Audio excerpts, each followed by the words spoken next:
तीन आशीर्वाद देवाचं वचन लोकांच्या जीवनामध्ये येतं. तीन आशीर्वाद कुठले आहेत की ते वचनाच्या द्वारे आशीर्वाद लोकांच्या जीवनामध्ये येतात. आज आम्ही पाहणार आहोत. पहिलं त्यातला आशीर्वाद आम्ही पाहणार आहोत स्तोत्रसंहिता याचा 107 आणि 20 वचन. तो आपले वचन पाठवून त्यास बरे करतो, नाशापासून त्याचा बचाव करतो. वचन या ठिकाणी सांगतो स्तोत्रसंहिता 107:20 मध्ये, तो याचा अर्थ परमेश्वर बाप आपलं वचन पाठवतो आणि त्यांना आरोग्यदान देतो, त्यांना हील करतो आणि नाशापासून त्याचं जीवन वाचवतो. वेगवेगळे साहित्य, वेगवेगळे इन्स्ट्रुमेंट, वेगवेगळे औषध उपचार, वेगवेगळे हॉस्पिटल, वेगवेगळे मशिनरी या ठिकाणी या भूतलावरती उपलब्ध आहेत. पण तुम्हाला आज आपल्या जीवनामध्ये तपासत असताना भूतलावर जे आम्ही पाहत आहोत तर आम्ही पाहूया की सर्व गोष्टी उपलब्ध असताना सुद्धा सर्व आजार बरं करायला ते सामर्थ्यवान आहे काय? सर्व ते आजार बरं करतं काय? जगामध्ये असलेल्या लोकांची ज्ञानबुद्धी, जगामध्ये असलेले डॉक्टर आम्हाला आवश्यकता आहेत, पाहिजे आहेत. तर तुम्हाला विचारू द्या, सर्व आजार बरे करायला सर्व या भूतलावरची सायन्स, मेडिकल समर्थ आहे काय? सामर्थ्यवान आहे काय? आम्हाला या जगामध्ये जगत असताना आम्ही कितीतर लोकांच्या जीवनामध्ये साक्ष पाहिलेलं आहेत की जो डॉक्टर म्हटलेत की तुमचा नातलग आता जिवंत राहू शकत नाही, कॅन्सरनं तो पीडित आहे, तो काही जिवंत राहणार नाही. तर स्तोत्रसंहिता 107 आणि 20 वचन ज्यावेळी आम्ही आमच्याकडे प्रार्थना विनंती येते, वेगवेगळे सेवक आणि सेविका ज्यावेळी प्रार्थना करतात की प्रभू आज तो भाऊ त्या आयसीयू मध्ये आहे, पण तो स्तोत्रसंहिता 107:20 प्रमाणचं वचन पाठवून त्याला आजारातून मुक्त कर. मला तुम्हाला सांगू द्या, ज्या डॉक्टरने सांगितलं होतं की हा व्यक्ती जीवन जगणार नाही, तोच व्यक्ती जिवंत झालेला आम्ही पाहतोय प्रियानो. तोच व्यक्ती जिवंत झालेला आम्ही पाहतोय. त्याच व्यक्तीला परमेश्वरानं आरोग्यदान दिलेला आम्ही पाहतोय. एक देवाचा सेवक होता, सेवा कार्य तो करत होता. पत्नी आणि दोघं मिळून ते सेवा कार्य करत होते आणि या दरम्यान त्याची पत्नी प्रेग्नन्सी मध्ये राहिली, तिला प्रेग्नेंट राहिली आणि प्रेग्नेंट राहिल्यानंतर जेव्हा काही 2-3 महिने गेल्यानंतर, 1-4 महिने गेल्यानंतर जेव्हा ती चेकअपला गेली, डॉक्टर त्या ठिकाणी चेकअप करतात आणि म्हणतात की बहिणी एक लक्षात ठेव की जे मूल तुझ्या पोटामध्ये आहे ते व्यवस्थित त्याची वाढ झाली नाही आणि ते काही जिवंत राहू शकत नाही, ते मरणार. आणि डॉक्टर्स या रीतीने सांगतात. ती देवाची जी सेविका असते ती घरात आपल्या परत येते आणि पती बरोबर या गोष्टी बोलत असताना पवित्र आत्मा त्या दोन दाम्पत्याशी बोलते की काही असू दे, डॉक्टर काही सांगत असतील, पण तुला सांगू दे की मी जे मूल तुला देत आहे तो मुलगा म्हणून जन्माला येईल आणि त्याचं नाव तू आरोहण म्हणून ठेव. आणि देव बाप मी जो आहे माझ्या सेवा कार्यासाठी मी त्याला बोलवलेलं आहे आणि तू माझा सेवक म्हणून उभा राहील. डॉक्टर या ठिकाणी सांगतात की तुमचा मुलगा जिवंत राहणार नाही, पण परमेश्वर या ठिकाणी सांगतो की जे मूल मी तुला देत आहे त्याचं नाव आरोहण म्हणून तू ठेव आणि अद्भुत रीतीने माझ्या सेवा कार्यासाठी मी त्याला वापरून घेणार आहे. या लोकांनी विश्वास कुणावर ठेवावा? काही लोकांच्या जीवनामध्ये, ज्या लोकांच्या जीवनामध्ये जर वचनाचं मूळ आहे तर परमेश्वराच्या त्या शब्दावरती ते भरवसा ठेवतील, विश्वास ठेवतील, केले प्रार्थनेवरती विश्वास ठेवतील. पण तुझ्या लोकांच्या जीवनामध्ये देवाचं वचनाचं मूळ नाही. डॉक्टर काय सांगतात, मेडिकल सायन्स काय सांगतं आणि जो काही सोनोग्राफी केली त्याच्यामध्ये काही रिपोर्ट्स आलेत हे सांगतात. तर वचन सांगतं रोमकराच्या पत्रामध्ये की वार्ता विश्वास वार्तेच्या द्वारे येते आणि वार्ता वचनाच्या द्वारे येते. तर आमच्या जीवनामध्ये विश्वास वाढायला पाहिजे तर त्या लोकांच्या जीवनामध्ये वचन असणं किती महत्वाचं आहे. या ठिकाणी या दाम्पत्याच्या जीवनामध्ये हा प्रश्न होता.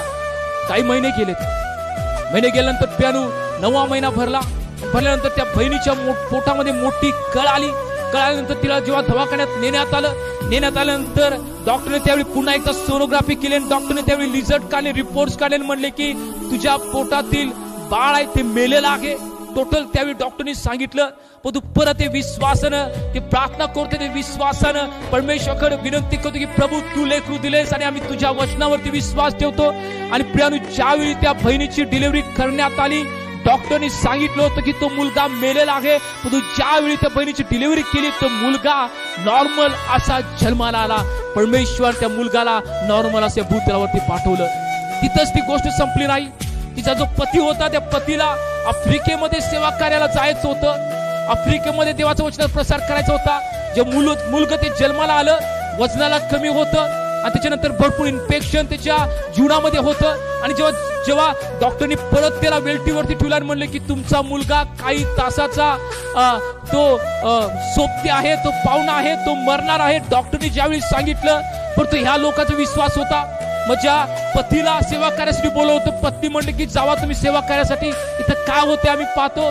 जरी एका आत्म्यासाठी तुम्ही विचार करू नका, आफ्रिकेमध्ये लाखो आत्मे ते येशूची वाट बघत आहेत. आणि तुम्ही आफ्रिकेमध्ये जावं आणि परमेश्वराचं अद्भुत कार्य त्या ठिकाणी करावं. परमेश्वर ज्या रीतीने तुम्हाला वचन सांगायला होते ते काम तुम्ही करावं. तो भाव आपल्या लेकराला, नवीन जन्माला आलेल्या पोराला वेल्टीवरती ठेवून देवाचं सेवा कार्य करायला जेव्हा आफ्रिकेमध्ये त्या ठिकाणी गेला, परमेश्वरनं अद्भुत रीतीने त्या भावाला वापरायला सुरुवात केली. एक सामान्य सेवक परमेश्वर अद्भुत रीतीने वापरायला सुरुवात केली. लंगडे चालायला लागलेत, आंधळ्यांना दृष्टी येली, त्याच्यानंतर मुखे बोलायला लागलेत, मेले लोक उठायला लागलेत.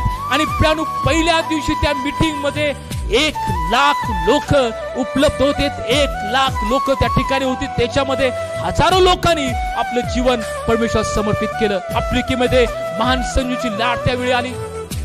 ती मीटिंग पाहण्यासाठी तिसऱ्या दिवशी तिथले राष्ट्रपती स्वतः आले. राष्ट्रपती स्वतः आले ते मीटिंग पाहण्यासाठी. कारण ज्या गोष्टी ते ऐकत होते ते पाहण्यासाठी मीटिंग स्वतः आलेत. अजून सुद्धा तो मुलगा त्या ठिकाणी वेल्टीवरती होता. अजून सुद्धा ट्रीटमेंट त्याच्यावरती सुरू होती. आणि डॉक्टर म्हणले किती तासाचं तो सोबते आहे, पुन्हा 3 दिवस झाले, परंतु ते परमेश्वर त्या लेकराचे जे श्वास सुरू होते त्याच्याकडे परमेश्वर आपल्या हातामध्ये कंट्रोलमध्ये त्याने घेतलं होतं. आणि प्रियानो, या ठिकाणी देवाचा सेवक तो देवाचा वचनाचा प्रसार करतो. तिसरा दिवस होता. तिसऱ्या दिवसामध्ये 3,00,000 लोक त्या मीटिंगला होते. राष्ट्राध्यक्ष त्या ठिकाणी मीटिंगला होते. आणि अद्भुत कार्य परमेश्वर त्या सेवकाद्वारे करून घेत होता. आणि या गोष्टी करत असताना परमेश्वर ज्या रीतीने त्या सेवकाला वापरून घेते, पवित्र आत्मा म्हणला की त्याला तू पाठीमागं सरक. आणि जेव्हा तो पाठीमागं सरकला आणि पवित्र आत्मा त्याला म्हणला की एक गोष्ट सांग की आज या ठिकाणी एक व्यक्ती असा आहे की आज सकाळी पहाटेच्या दरम्यान त्याचा नवीन जन्माला आलेला मुलगा मृत्युमुखी पडलेला आहे आणि तू त्यासाठी प्रार्थना करावीस. आणि मी माझं वचन पाठवून त्याला हील करणार. तो या ठिकाणी नाही, तो त्याचा अंत्यविधी करण्यासाठी सर्व गोष्टी त्या ठिकाणी सुरू आहेत. पण तुम्ही प्रार्थना करणार. तू जेव्हा प्रार्थना करशील मी माझं वचन पाठवून त्याला हील करणार. आणि प्रियानो, जेव्हा त्या देवाच्या सेवकाने त्या ठिकाणी सांगितलं की असं आहे की या ठिकाणी कोण व्यक्ती आहे काय की ज्याचा मुलगा सकाळी जन्माला आला परंतु तेच झालाय, तो मेलेला आहे. त्या क्राऊड मधून एक व्यक्ती स्टेजवरती आला आणि तो रडत आपल्या डोळ्यामध्ये अश्रू घेऊन त्या ठिकाणी स्टेजवरती आला, गुडघ्यावरती बसला आणि म्हणला, देवाचे सेवक, मी एक तुटलेला अंतःकरणानं आज या मीटिंग मध्ये आलोय की मी माझा विश्वास त्या परमेश्वर समोर प्रकट करा आलोय की डॉक्टरनं जरी माझ्या मुलग्याला मृत्यू घोषित केला असलं पण तुम्ही विश्वास ठेवतोय की तो येशू माझ्या लेकराला बरं करायचं सामर्थ्यवान आहे. आणि मीही तुमच्याकडे विनंती करतो की तुम्ही प्रार्थना करावी. आणि मी विश्वास ठेवतो की माझा मुलगा त्या ठिकाणी बरा झाल्याशिवाय राहणार नाही. आणि या देवाच्या सेवकाने या ठिकाणी म्हटलं की प्रभू, स्तोत्रसंहिता 107:20 वचन सांगतंय की मी माझं वचन पाठवून त्यांना रोगातून मुक्त करणारा परमेश्वर, मी त्यांना आजारातून मुक्त करणारा परमेश्वर, नाशापासून वाचणारा परमेश्वर आहे. प्रभू, हे वचन मी डिक्लेअर करतो. आणि मला तुम्हाला सांगू द्या, ज्या ठिकाणी ते मुलगा मेलेला होता आणि अंत्यविधीच्या गोष्टी सुरू होत्या, या ठिकाणी केलेली प्रार्थना परमेश्वर ऐकली आणि त्या ठिकाणी मेलेला तो मुलगा त्या ठिकाणी शिंकायला त्याने सुरुवात केली. जोरजोरात शिंकायला सुरुवात केली. ज्याच्या नाकामध्ये श्वास नव्हते जोरजोरात शिंकायला सुरुवात केली आणि मुलगा रेग्युलर आणि नॉर्मल झाला. परमेश्वराचं कार्य इथंच थांबलं नाही. ती मीटिंग झाली आणि मीटिंग झाल्यानंतर याच्या मनामध्ये एक दुःख होता, आता माझ्या मुलग्याचं काय झालंय. 3 दिवस माझा मुलगा ते वेंटीवरती आहे. आणि आपल्या पत्नीला फोन लावून त्याने विचारला की बाई काय झालं, मुलगाची परिस्थिती कशी आहे. ते म्हटलं, परमेश्वरानं अद्भुत कार्य केलेलं आहे. आणि जो मुलगा काही तासापूर्वी वेंटीवरती होता आणि डॉक्टर म्हणले होते की मरणार, तो मुलगा आता नॉर्मल आहे. माझ्या प्रियानो, परमेश्वर अद्भुत कार्य केलं. आज जवळजवळ तो मुलगा 25 ते 26 वर्षाचा आहे. उच्च शिक्षण तो घेत आहे आणि परमेश्वर त्या आरोनला त्याच्या कार्यासाठी तो वापरून घेत आहे. परमेश्वर त्याच्याद्वारे अद्भुत कार्य करत आहे.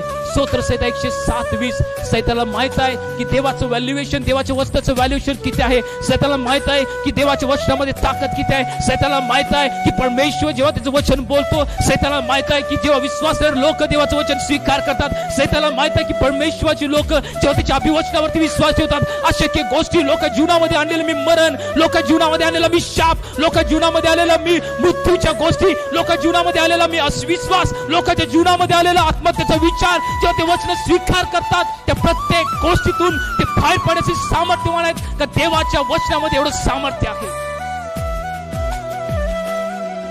सैतानाला या गोष्टी ठाऊक आहेत, पण दुःख आणि दुर्दैवाची गोष्ट आहे आज ख्रिस्ती समाजामध्ये बंधू बहिणींना, ख्रिस्ती लोकांना आज देवाच्या वचनाची व्हॅल्युएशन नाही आहे. हे बाप स्वतः त्याच्या वचनाला किंमत देतोय, स्वतः त्या वचनाविषयी रिस्पेक्ट देतोय. स्तोत्रसंहिता 138:2 जरी तुम्ही वचन वाचताय, स्तोत्रसंहिता 138:2 परमेश्वर म्हणतोय, मी माझ्या नावापेक्षा माझ्या वचनाची थोरवी मी जास्त केलेली आहे. माझ्या नावापेक्षा माझ्या वचनाची थोरवी मी जास्त केली.